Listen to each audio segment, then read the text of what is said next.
In today's video, I'll show you how to create an access token for Dropbox, a crucial step for app development and integrations. Start by visiting the Dropbox Developer website at dropbox.com.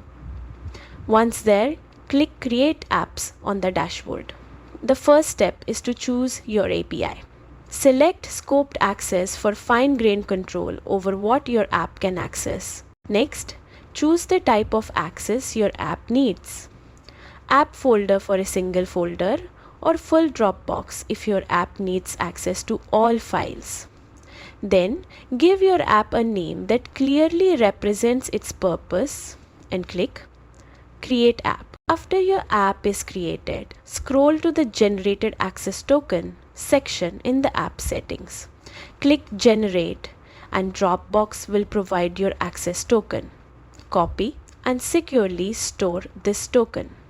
It's your app's key to the Dropbox API. And that's it. You've successfully generated a Dropbox Access Token ready for integrating your app with Dropbox's services. Remember, keep your tokens safe and only share it with trusted systems. Thanks for watching. If this guide helped, like, share and subscribe for more tech tutorials.